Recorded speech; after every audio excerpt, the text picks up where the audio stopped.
La suite donc de l'installation de logiciels en ligne avec Mautic, qui est un logiciel donc de marketing automation qui va permettre d'automatiser toutes les actions de marketing direct, telles l'envoi de mails, l'envoi de newsletters. Donc après avoir téléchargé Mautic, décompressé Mautic dans le www de WAMP Server, il apparaît dans les projets ici. Donc je clique sur Mautic pour lancer l'installation. L'installation va commencer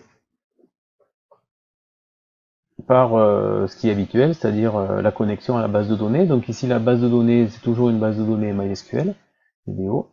Le database host, c'est toujours localhost. Et le nom de la base de données, Mautic 1, que j'ai créé au préalable avec PHP et MyAdmin, comme on a l'habitude de faire pour les autres logiciels en ligne, avec le username root qui est toujours celui-là, avec le mot de passe du root, et puis on va cliquer sur non pour ne pas faire un backup des bases de données déjà existantes, et puis on passe au suivant. Voilà, donc une fois la connexion à la base de données réussie, eh bien il faut rentrer un nom pour l'administrateur, donc moi je prends toujours le même, et un mot de passe.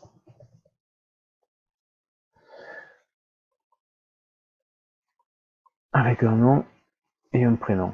Et puis une adresse mail également qui va permettre de travailler avec Mautic, puisque Mautic va être essentiellement de l'envoi de mail et de newsletter. Une fois qu'on a rempli ces renseignements, là on peut passer au suivant. Donc la boîte de dialogue suivante stipule bien que ce nom-là, Eric Julien NRC, avec cette adresse mail-là, seront les expéditeurs en fait des mails ou des newsletters. Ici, Mautic préconise plutôt de pas envoyer directement les mails, mais plutôt de les mettre en file d'attente. Donc on peut cliquer sur Queue ici, ce sera plus rapide. Et vous pouvez lire ceci pour les explications en fait. Et puis là on va définir donc comment seront envoyés les mails, avec plusieurs possibilités. Ou directement Mandrill ou Mailjet ou Amazon SES, mais on ne l'utilisera pas, mais Mailjet par exemple, donc une société qui propose l'envoi de mails et de newsletters, en fait, une société de marketing direct qui prend en charge les envois de mails. Mais on pourrait très bien aussi, en cliquant ici, configurer un fournisseur d'accès traditionnel tel SFR ou Bouygues ou autre chose, ou pourquoi pas, on pourrait prendre Gmail ici pour cet exemple. Donc si on choisit Gmail, il va falloir entrer ici un nom d'utilisateur de Gmail avec son mot de passe. Puis on peut cliquer sur suivant.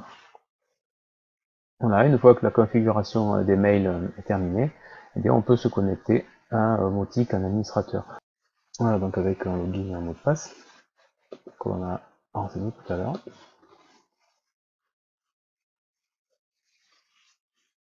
Donc on est sur le tableau de bord du logiciel avec un menu en anglais.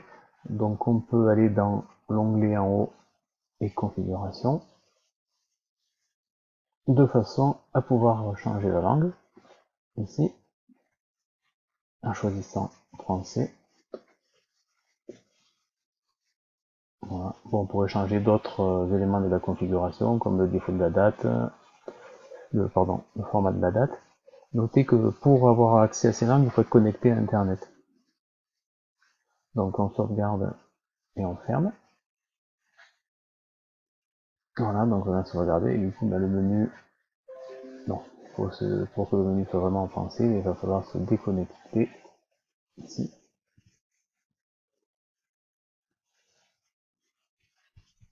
Et se reconnecter.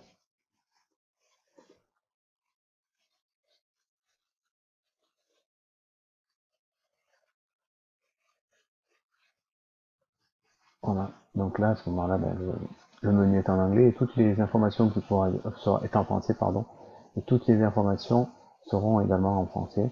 Donc ici par exemple, toutes les petites aides vont être en français, donc le contact notamment, qui pour Mautic sont les prospects, que l'on peut rajouter en cliquant sur nouveau, ou en faisant des imports via un fichier CSV d'Excel.